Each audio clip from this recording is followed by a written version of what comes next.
and a quick follow-up video to the one I made earlier, which was the intro to the iX M60. Today I've got TRR Auto here with me, and we're going to just discuss a little bit about the first impressions of this vehicle and what we think of it with the little amount of driving that we've done with it so far. Also the carbon fiber exposure that I wanted to show you how beautiful this is in the sunlight, or at least daylight anyway. It's too hot, I can't get this thing out in the sun. And black, let me tell you, California sun in the black is brutal. Anyway, it is gorgeous. The interior, absolutely love it. But we're going to discuss a couple of the likes and dislikes so far that we've discovered on this vehicle. There's not a whole lot of dislikes, but I will go over some of the stuff that I've discovered. One thing that's nice is the rear trunk space of this thing is pretty adequate. It's pretty good. Can't really complain anything about that. But let's take a seat in this thing and talk a little bit about what we found so far. The interior, there's a lot of videos about this vehicle and the interior, but let me just tell you what we've discovered so far. Pretty impressive, pretty impressive. TTR, what do you think about this thing on your first impressions? Yeah, very wide open. I think watching a lot of videos on this, you don't get to see the same perspective as actually sitting in one of these. I feel like I could just move in here. Some of the coolest parts is this middle part right here. It's just wide, you know, you can go, you know, move right through that. As far as like the comfort and everything, it's really good. I was kind of skeptical because it's an EV and sitting in Teslas and all these other cars, this doesn't compare. I feel like this is a way more refined, well thought out vehicle. And that goes into even like the driving. The driving just feels a lot more plush. And it's very different. You just kind of have to feel it yourself. I agree. I'll tell you, there's one thing that we were discussing on the way over here. The one thing that kind of is irritating to me is when you go and you first get into this goes for all of the the BMWs in using this new this A platform. The presets on your Sirius radio, this is really a trivial thing, but it's just enough for me to mention. When you first get into your vehicle, it defaults right away to just regular Sirius XM. It doesn't default to your presets, so you have to go in here and manually switch it over to your presets. And it's trivial, and I know it's small, but let me tell you, BMW, if you're listening to people, well, I guess the car's listening to me now, change that, fix it, guys, because that's really annoying that you have to go in there and do that every single time. The other thing that's kind of worth mentioning, when you are involved in some kind of an incident, you have to cognizantly, you have to think about this. Okay, if you're involved in an incident, you want to activate the dash recording. You have to, I have this on a quick, I guess a quick activation thing, so in one of the shortcuts. So I have it go to shortcuts, and then you activate the drive recorder. So you've got to wait for this thing to load the app, and then you can hit it. It'll trigger for 30 seconds before the incident and 30 seconds after. Well, let me tell you, if it's a perfect example is any other driver that gets in here to remember that, to activate this thing, it kind of sucks. It should automatically do that for you in case of an accident or whatever. It should automatically trigger. The other thing is, if there's an incident, there should be a hotkey where you can just reach up and hit that hotkey and instantly record. You shouldn't have to go into a menu and load an app or do that kind. That is a flaw. That's one thing about the drive recorder that BMW needs to work out, because the way that they have that set up for the average user, I think that that's going to be a detriment. Because most people, if you're not playing with this thing all the time, you're not going to remember that, especially during a critical incident. You're not going to remember to go and activate your hotkey and put up the drive recorder and hit the act. You're not going to go through all that. It's something that should be automatic, or they should actually have maybe the vehicle on a constant loop where it's constantly looping and it's recording for I don't know, 30 minutes, 15 minutes or whatever, and it's on a constant loop. And if you want to hit record or stay, you hit the button, you mash the button, and it locks in over the last 15 minutes onto the hard drive, and it prevents it from moving. That's something that they really need to work on. I think that's something that could be helped. As far as the charging, oh, you know what, TTR, this is something I wanted to talk about, the charging. So one of the things that's interesting about this vehicle is when you sign up for the free charging through BMW, you're going to actually have to do it through the car now. The other car, the M50, the i4 M50, we did it through the app, through the Electrify America app. So I could, use the app and I could go through all that. Oops. Yeah, see, this thing is recognized all my hand gestures. You could actually go through and you could do all that stuff on the phone through the Electrify America app. BMW has now changed things where you activate all the charging and everything through the BMW app, and it's a lot different. Now, one thing that I noticed though is that the downside of that is you're locked into this vehicle. When you plug it in to charge, you have to go through the BMW app, and it seems to recognize this vehicle, and it's kind of a little bit of a pain. It seems to be working okay, but I did like the option where I could use the Electrify America app or using the BMW, and I wish that they still gave you that option where you could use both, and it's not. It seems to be that now, especially with this vehicle, it's locked into just the BMW app, and that's the only way that you can use it. The one thing that would be nice for their charging is just plug the damn thing. You've already got it set up through the car. Plug in the car and have it instantly recognize that you've got the app and just instantly start charging. You shouldn't have to go through and do those extra steps, because there's a lot of people. I mean, if you remember, TTR, when we went to and first started charging, it's a little confusing, right? When the first time you're kind of overwhelmed, and we're going through all the help phone calls, trying to get someone online to help us get through the hiccups that we were having with the EV charging the first time, and there's a little bit of a learning curve. It would have been nice if they would have made it a lot easier. Just plug it in and go, especially if you're on a trip. You don't have that kind of patience to sit there and go through all those troubleshooting steps. But once you get through that learning curve, I do say that it is pretty quick. 30 minutes of free charging. Well, just the other day here, what was it, day before yesterday, I just threw it into a 150 station, and I was at 33%, I believe, and I went from 33 to 84 when I left in that 30-minute time frame. So that's not bad, I dumped in, I think, 58 kilowatts in that amount of time, which was pretty good on a hot day. But that's the other thing I wanted to talk about. So when this thing has, let me go to this is how you activate the hotkey. So for me, I just go up, and it turns on that, and then you just move it over. I have it on the Electrify. These are my hotkeys. So Electrify America or charging. So the one thing you'll know, if you go to the Electrify America device, it will actually, I guess I gotta activate it to my phone. So let me just go simplify this. So if you activate it through Electrify America, it'll bring up the app, and then you select a charging station you want to be guided to, and it will direct you to that station. Supposedly, when I'm going to activate charging, if you notice over here, the preconditioned battery. Now, DC charging at high or low temperatures, it's supposed to automatically, I'm going to activate it, it will precondition your battery automatically, so it says, when you're being navigated to a DC charging station.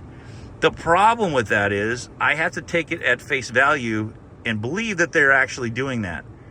Now, the reason that I'm kind of complaining about this is I don't know that the car is actually preconditioning the battery, right? It says that it will, but there's no indicator on here that tells you that you are. So even though I'm being navigated to a close by DC charging station, I will manually go in here and activate the DC charging again on my own. So I wish that there was an indicator somewhere on the apps or whatever that would tell you, hey, your battery in precondition, you're in precondition mode, or a progress bar or something. How right, many minutes right. Before optimal temperature? What is the or right what temperature? is the temperature? We right. need an OBD or something. Right. And that should become a matter of fact. We just ordered one. We're going to hopefully plug in an OBD on this thing and kind of tell you what the temperatures are, because I get it. There's a lot of people that just want to plug and play and go. But there's a lot of nerds out there like us that kind of want to know what is the optimal temperature? What is the temperature of my battery currently? If I go out there and do a whole bunch of playing around or jackrabbit starts or whatnot, what's the current temperature of my battery? Am I screwing my battery up right now by, I would like to know that stuff, right? It'd be kind of nice to know what is the optimal temperature of this thing. So yeah, more of the readouts would be great. I mean, if you go to, I'm going to show you something here. So I have this on a hotkey, but you can go to, okay, so the one thing that I did right now is I activated sport mode and I brought up the adaptive screen. So this is something it's really nice because it tells you what the temperature is of your motor. But here's another question. Which motor is that? Is it the front, the rear, or is it both together? Which one's the temperature reading, right? So you've got all this information, which is really nice. I don't know what the purpose really is of this. Do I really give a rat's ass about that? I don't know.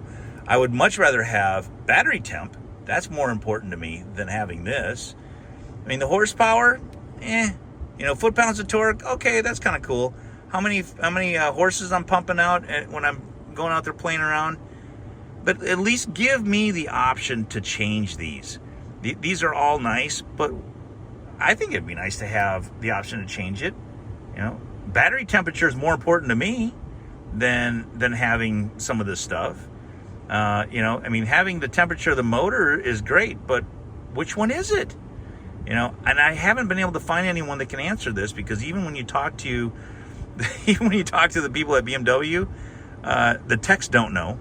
They know how to fix it based off of reading their teleprompters. But I mean, really, when it comes down to this kind of stuff, I wish someone could actually direct you on the answers to some of these things. So the only way for us to really answer this, we're gonna get ourselves one of those OBD monitors and play with it and see what kind of messages we can come up with. But you drove this thing. I mean, what did you think about it? What was your first impression when you hopped in this thing and took it for a ride? I honestly thought this was going to be more like the i4 or the Tesla, and it's more of a gut punch that those deliver versus this. It's a cushioned throwback in your seat experience. It's so different. I was getting nauseous off the first drive of all the other cars. This one, you could live with it. It's fast as hell, but you could live with that kind of feeling. It's not so abrupt and like hurtful in your stomach, honestly. Right. I agree. I mean, I'll tell you, this is way more comfortable. I mean, I was trying to really struggle to come up with some things to complain about as far as the drivability. Actually, there was one thing that you and I talked about that I would like to see, though, and I should probably mention. The 1 foot brake, the regenerative braking that's on this car, it's adequate. It's good. I like doing the 1 foot driving. The one big reason for me to do the 1 foot driving, the amount of brake dust that I save off of these rims is tremendous. It's fantastic to not have to go out there and wipe the brake dust off every single time, because as I'm sure a lot of people know, BMWs, Porsche, Mercedes, they're notorious for brake dust. The amount of brake dust just from touching your brakes is crazy. The regenerative braking has eliminated 95% of the amount of brake dust that accumulates on here because you're just not applying the brakes. But the one thing that I would love to see, and we talked about this, how about having some way to dial up or down the amount of regenerative braking that's applied? So in other words, like right now, I'm not sure how many G's are there. Probably like maybe 0.5 points. But how about being able to dial that thing up so that when you're backing off the gas pedal, and that's how you regulate how much braking you're doing, is by backing off the pedal. How about having it at maximum threshold? It's on the cusp of literally almost going into a full braking regenerative regen straight, right? So how about having it maximize that so that you can actually dial it up? If you're in performance mode and you're in this super aggressive type of driving, I would love to be able to just do 1 foot and have literally almost maximum braking off of just 1 foot. That would be very, very helpful, I think, because there's still many times where you're out driving around where you take your foot off the brake and then you have to still stomp, or take your foot off the gas and then you still have to stomp on the brake. I don't think it's necessary if you had the option to dial it up or down. It'd be nice to have some of those abilities to tweak this thing a little bit. Granted, this is not supposed to be a race car, right? This is the iX was not made for that. Not even the looks of it will show. But that's the another thing I should talk about. What do you think about the looks? What's your impression on the looks? The biggest thing is I hate the front end, but if you get black, it masks all the ugliness. I think that's the only color you should get on this. Otherwise, I don't know. I think with the color, this looks so funky, but most EVs do. It's something you have to get used to. It's not a normal sporty looking thing. It's got to be aerodynamic. It has to be futuristic. But black is the way to go. It looks menacing versus like nerdy or something. It looks kind of, it looks very different. Well, let me get your opinion on this out here then. Let's go out here and take a look at the outside. Let's go back into the heat. So let me ask you, I know we talked about the Bugs Bunny grill, you know, and I guess it kind of grew on me, you know. For me, it wasn't but ugly. There's a lot of people that it's a take it or leave it.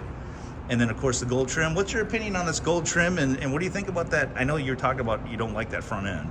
Yeah, the gold trim makes it better for sure, because you don't see that on any regular car. So it's a clear indicator that, especially when you go around back and you see the gold or the bronzish M badge, that this is a whole different car.